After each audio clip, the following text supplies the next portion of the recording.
Snetterton, round one here of the MRO Powerbike Tour 2004. And we've got for you the Aprilia Thousands and, of course, those Supersports 400 as number 30 here. Ian Mackman comes down onto the line for the start of the SS 400 race. As number 6 there is Ron Fry, but there are some girl racers in this particular class. Number 29 is one of them, and that, of course, is Juliet Manning. Is it tough out there today? It's windy. It is very tough out there today. You go through the bomb hole and all round Coram, and you're just like, is the bike going to stay on the tarmac? Plus, I'm on a borrowed bike as well, which doesn't help. And it is, I must admit, it's quite aggressive out there today as well, which, when you're on a borrowed bike, it's a bit sort of, do you really want to go swapping paint with other people when it's not your paint to swap? I'm sure Becky won't mind if you pay for a new paint job, but... absolutely brilliant, actually. Let's just bring Becky in. Just come in here, Becky, just alongside Juliet. You know, you race, but you've taken a bit of a break to start the season. Tell us why. Well, I broke both my wrists at Brands Hatch. Had a kill bend. I was just taking the lead in the race, and we had a collision with a chap who didn't want to give me the lead, and both ended up in hospital. Went back onto a bike for test day at Mallory, and within 2.5 laps got knocked off on a straight bit of track, which I wasn't too happy about. Then we went to France together to go testing, and my fork seal was leaking and it was all over my tyre. First right hander I came to slid off, and then I got my ankle run over by a 600. Ended up in hospital, and then it was a week later and we had Brands, and I was fortunate enough to be 9th on the grid of the Supersport because I'd finished the rookie championship in 2nd, and I just went backwards and lost all my confidence. Didn't like fat people coming anywhere near me. I was jittering and stuff, so I just thought I'd have a break this year and just do the nationwide. I'm not going to touch the MRO until I'm feeling a bit good, a bit more aggressive, and really getting back into it again. Are you happy with the fact that Juliet's got your bike today? She can do whatever she likes. I want to see her do well. You heard that? Really you can do whatever you like with it. I trust her wholeheartedly. No, I want her to get out there and do it, big style. What happens if she crashes? Not a problem. We've got 2 weeks to get it ready. That's fine. Not a problem. So here we go. SS 400 race. Becky Cartwright there talking with Juliet Manning. The only two girl racers. We've got Kath McDonald as well, and Deb Cartwright. Incidentally, no relation to Becky Cartwright. It's number 17 then, Andy Sprake, that goes into the lead, 99 there. That's Joe Fernandez. As they come round on the first lap, Andy Sprake looking for a good start to the season. Number 6 is the man behind him, Ron Fry, Kawasaki, ZX are there,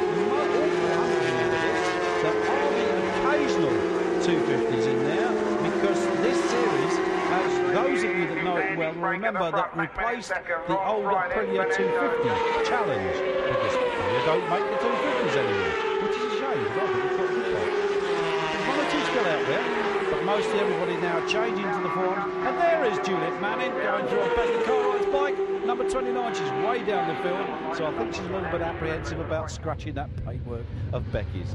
She won't mind. 17 leads it then. It's 99 now up in the 2nd place. So Fernandez, the number 5 bike there, Mike Weary, and he's got his Yamaha XZR, which is very few ones out there, I've got to say. Kawasaki seem to dominate this class now. Keep going like this, we can call it the Kawasaki Challenge, I think, instead of the Aprilia Challenge. We'll wait and see. It's an open class. Really uncontrolled tyres of any car whatsoever. They can race what they want. Here they come through to complete another lap. It was Andy Sprake, number 17, that led last time round. Fernandez was the boy that was closing down on him and still is, and Andy's trying to make a break for it. Sprake is off and Fernandez closing down. Then we've got the 25 bike in there. That's Mark Garside, another ZXR Kawasaki. So it's a good class of the Kawasaki's. Leader, 2nd. 3rd under pressure now from Ian Mackman. I remember Ian on the Aprilia 250. And Ian looking to go through. Has he made it through? I think he has. Very tight as they come up towards us here once again at the start and finish here at Snetterton. It's quite a windy day here today. High winds here on the Saturday when everybody was testing, and they had the Bempsey round. In fact, so much so that they had to shut the track at about 3:30 in the afternoon because a lot of hoardings, they call them, have been ripped off of the bridges. So that gives you some idea of how strong the wind is. It was yesterday. It's strong here today, although you wouldn't tell by our camera shots. But if you look in the background, you'll see everything blowing around. OK, we're under pressure now at the front. No. The man on the 35 didn't get through the third, but at the moment Fernandez climbing all over Andy Sprake at the front on the 17 bike. Fernandez looking for a way round the outside. You're not going to make it that and you might make it going down into the S's. No. Andy Sprake shuts the door.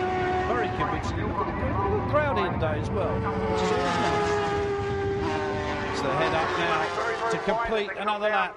I'm looking to see Fernandez still hasn't found a way through. He's still trailing Andy Sprake in second place. He's looking for a way up the inside there as we look back at some of the start and spot number 14 just went through. That's, of course, our old friend Andy Whitley. And as you know, former 250 Premier Challenge champion twice in a row. But he doesn't seem to be able to find the same speed. And we've got a change in the front. Fernandez has gone through, Andy Sprake down to second place, and Andy's taking a short rest here. I don't know, but the battle is certainly still on for third.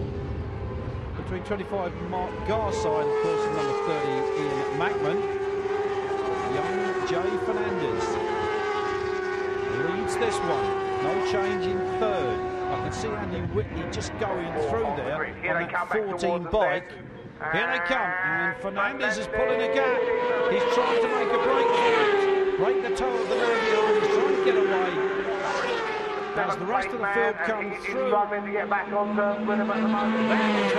It's just gone through. And of course, still on the Aprilia 250. Woefully underpowered, I tend to think, now against these 400s. But Jay Fernandez, don't know too much about this man. I'll have to talk to John Ward, the circuit commentator, about Jay Fernandez next time I see him. But the man behind him, Andy Sprake, was here last year on the 17 bike, and Andy closing the door, he's closing the gap, and he's looking for a way past. Up the inside, has he made it? No, he hasn't. Door firmly slammed in his wood. He's not coming through this way, says Fernandez. Outbreaking going into the top corner after the long start and finish straight. Here they come. Who's going to come out the other side in the lead as the rest of the field make their way through? Looking further back down the order. 1:16. Juliet, she's now falling a lap down. There is Andy Whitley just going through. And oh, we've got, yes, is that third place man closing up on the two in front? Yes, it is. Ian Mackman closing down on the two in front, so I'm not quite sure where Mark Garside's gone.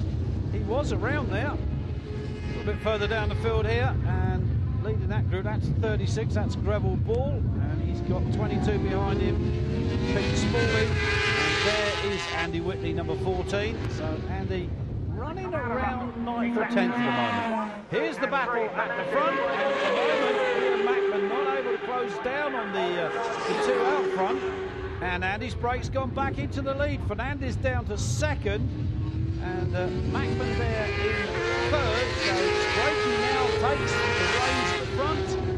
Now, he looks like he's trying to get away as well, so I don't know why Fernandez started to fall back into the grips of Andy Sprake. And Fernandez trying to pick it. Well, probably those back markers have had something to do with the change of order. I'm looking for Mackman, and we seem to have lost him as well, but here comes Andy Sprake to take the checkered flag, and the points here in race one of the SS400s here at Snetterton. So Sprake, it should be Fernandez, then Mark Garside, Ian Mackman, Mark Waring, Ron Fry, Richard Norris, Rebel Baller, Pete Spaulding, and Andy Woolley. Top 10. There he is, Andy Sprake on top of the rostrum. We'll be back after a short break, this time with the Shell Aprilia Minis.